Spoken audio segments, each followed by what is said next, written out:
Welcome back to our mathematics tutorial. For today's video, I will teach you how to solve the operations on functions. So what are we waiting for? Let's get started.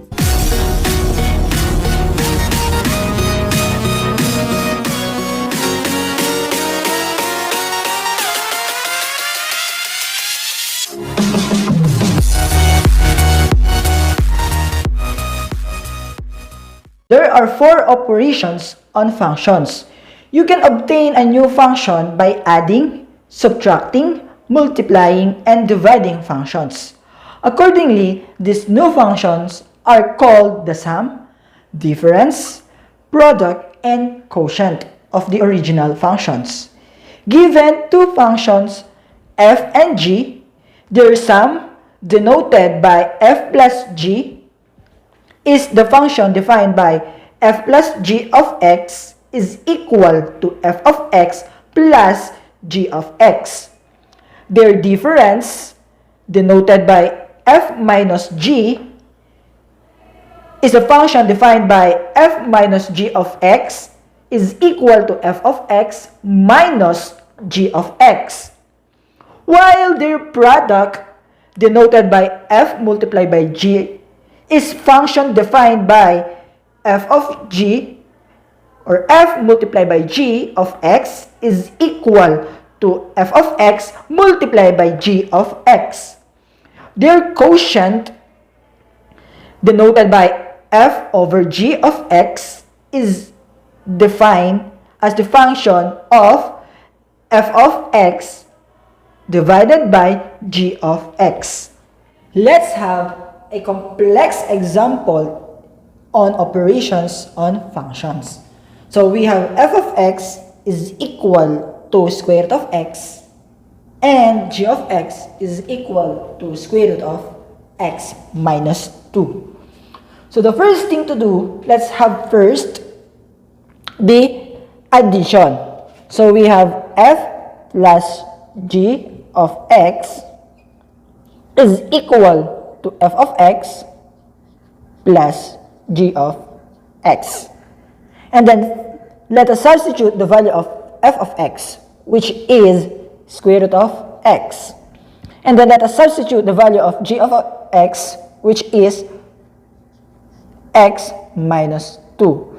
So square root of x plus square root of x minus 2 will remain as square root of x plus square root of x minus 2. So we have f plus g of x. Why? Because in the rule of radical, we cannot add square root of x to square root of x minus 2 because meron silang magkaibang radicand, which is x at saka x minus 2. So magkaibang radicand nila, kaya hindi siya pwedeng pagsamahin. Let us proceed to subtraction. So we have f minus g of x is equal to f of x minus g of x. So again, let us first substitute the value of f of x, which is square root of x. And then the value of g of x is equal to square root of x minus 2. Again, square root of x minus square root of x minus 2. The answer is square root of x minus square root of x minus 2. Why? Hindi natin sila pwedeng pagsamahin ulit or i-minus dahil magkaiba pa rin ang kanilang radicand. So, this is now our final answer. Let us proceed to multiplication. So, we have f multiplied by g of x is equal to f of x times g of x.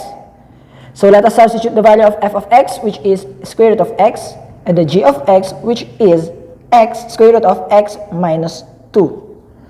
So hindi katulad ng addition and subtraction, pwede natin i-multiply kahit na magkaiba ang kanilang radicand. Since this is multiplication, medyo mas malaya siya compare kay addition and subtraction. So Since para silang mayroon silang radical sign or square root, so we have this square root, and then ilalagay lang natin sila sa isang radical sign. So we have square root of x multiplied by the quantity of x minus 2. So f multiplied by g of x is equal to the square root of x multiplied by the quantity x minus 2. So let's just combine the two functions. So now let us proceed to the last operation, which is division. So we have the formula f over g of x is equal to f of x divided by g of x. So the first thing to do is this just the same. We have substitute f of x into square root of x, and then g of x into square root of x minus 2. Okay, for us, able to solve this one, we cannot afford to have radical sign or square root sign on our denominator. Lagi nyo pong tatandaan na kapag ganito siya, bawal magkaroon ng radical sign ang kanyang denominator.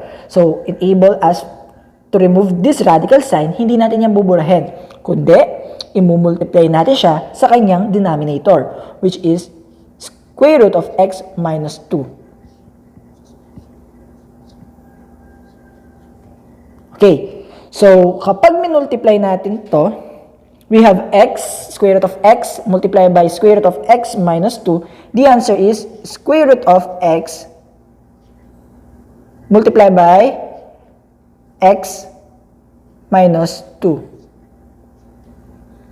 Over, we have this, if we combine this one, we will have square root of x minus 2 square. And then, since na meron tayong square, pwede na natin i-cancel ang square root at yung square. So, we will have square root of x multiplied by the quantity x minus 2 over x minus 2. So, we will have this answer. So, the answer is square root of x multiplied by the quantity x minus 2 all over x minus 2. We cannot divide this one because the numerator has radical sign. Okay? So now, let's have another example, which is f of x is equal to 3x plus 2 and g of x is equal to 5x minus 4. So let us proceed first to the addition. So we have f plus g of x is equal to f of x plus g of x. So let us substitute the value of f of x. So we have 3x plus 2 plus, we need to put parentheses because we will distribute the value of positive to 5x minus 4.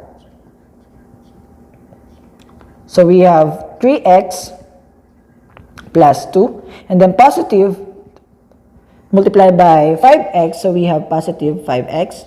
Positive multiplied by negative 4, the answer is negative 4. So we will combine the similar terms. So we have 3x plus 5x, we have 8x. And then we have negative 4 plus 2, the answer is negative 2. So we have f plus g of x is equal to 8x minus 2.